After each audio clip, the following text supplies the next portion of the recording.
அனைவருக்கும் வணக்கம். இன்றைக்கி நம்ம ஆன்மீக தகவலில் என்ன பார்க்க போகிறோம்னு பார்த்தீங்கன்னா, பண வரவை அதிகரிப்பது எப்படி அப்படின்னு பார்க்க போகிறோம். இன்றைக்கி பிரச்சனை என்னென்னா, பல பேருக்கு பண பிரச்சனை தான் பெரிய பிரச்சனையாக இருக்குது. அதனால் பண வரவை அதிகரிப்பது எப்படின்றத பற்றி தான் பேச போகிறோம். ஏன்னா ஒரு எல்கேஜி படிக்க வைக்கணுன்னா கூட நமக்கு பார்க்கணுன்னா 1,00,000 ரூபா செலவாகிடுதுலாம். அப்புறமா ஸ்கூல் ஃபீஸு படிக்க வைக்கிறது, அதுக்கப்புறம் வீட்டு செலவு, சில பேர் லோனில் வீடு வாங்கி வச்சுருப்பாங்க, அவங்களுக்கு காசு வேணுமா இருக்கும். எவ்வளவோ பிரச்சனைகள் இருக்குது.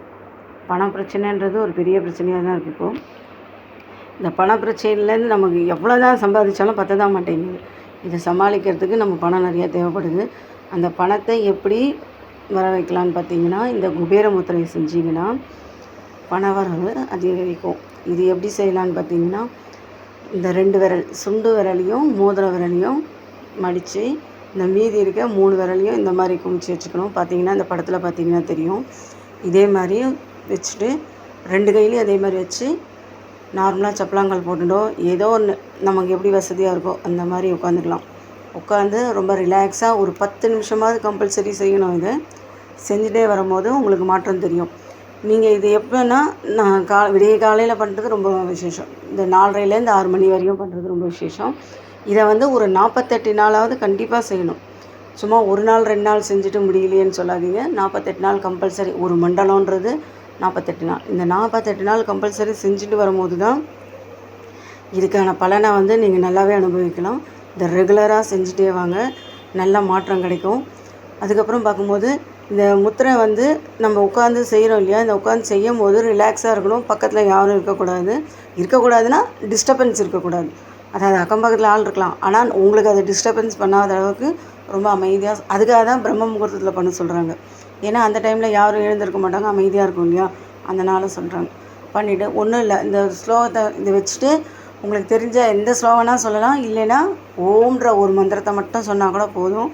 ரொம்பவே பவர்ஃபுல்லான இந்த முத்திரை உங்களுக்கு நல்ல வாழ்வை கொடுக்கும்.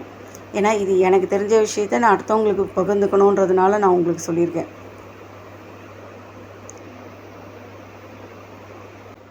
அதுக்கப்புறம் பார்த்தீங்கன்னா, இதை நான் செஞ்சுட்டேன், நான் எந்த வேலையும் செய்ய வேண்டாமான்லாம் கேட்காதீங்க.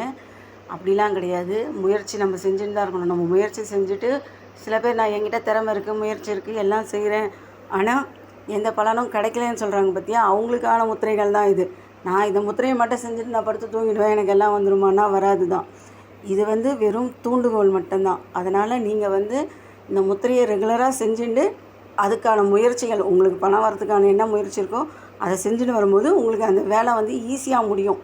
நமக்கு மைண்டு ரிலாக்ஸ் ஆகி, மைண்ட் நல்லா ஒர்க் ஆகி, நம்ம என்ன செய்யணும், நம்ம எதை செய்யக்கூடாதுன்றதை நம்ம மனசு கரெக்டாக நமக்கு எடுத்து சொல்லும். அதுக்காக செய்கிறது தான் இந்த முத்திரைகள்லாம். ஸோ நீங்கள் இந்த முத்திரையெல்லாம் கரெக்டாக செய்யுங்க, கண்டிப்பாக நடக்கும். அதுக்கப்புறம் இந்த முத்திரை யாரெல்லாம் செய்யலான்னு பார்த்தீங்கன்னா, எல்லாருமே செய்யலாம். ஆண், பெண், குழந்தைங்க, பெரியவங்க, வயசானவங்கன்னு எல்லாருமே செய்யலாம். இதுக்கு இவங்க தான் செய்யணும், அவங்க தான் செய்யணுன்றதெல்லாம் கிடையாது. யார் வேணால் செய்யலாம். அதே மாதிரி பார்த்திங்கன்னா, பெண்கள் இந்த மாதவிடாய் காலத்தில் செய்யலாமான்னு கேட்பீங்க. அவங்களும் தாராளமாக அந்த டைமில் செய்யலாம், ஒரு பிரச்சனையும் வராது, தாராளமாக செஞ்சுக்கலாம். அதே மாதிரி தீட்டுக்காலம், இந்த மாதிரி எந்த டைமில் வேணாலும் செய்யலாம். ஆனால் ஒரே விஷயந்தான், உங்கள் மனசு ரிலாக்ஸாக உட்காந்துக்கணும். ஒரு 10 நிமிஷமாவது உட்கார்ந்து செய்யணும். இதுக்கு நீங்கள் அதிகபட்சமாக எவ்வளோ நேரம் வேணால் செய்யலாம், ஆனால் கண்டிப்பாக ஒரு 10 நிமிஷன்றது கம்பல்சரியாக செய்ய வேணும். அதுக்கப்புறம்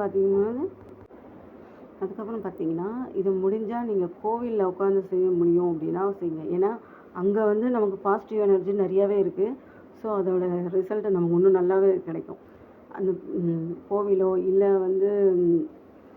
சித்தர்கள் இடம், இந்த சித்தர்கள் பீடம் இல்லையா, அந்த இடத்துல உங்களுக்கு டைம் கிடச்சி அந்த இடத்துல போக முடிஞ்சு அங்கே போய் செய்ய முடிஞ்சுதுன்னா இன்னுமே ரிசல்ட்டு ரொம்ப நல்லாயிருக்கும்.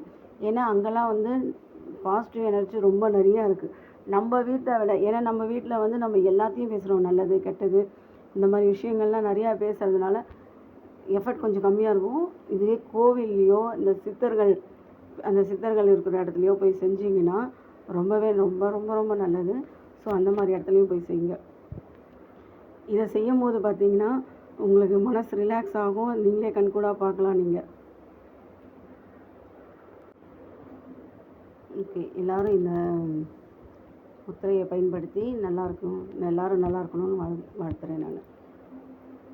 ஓம் நம சிவாய.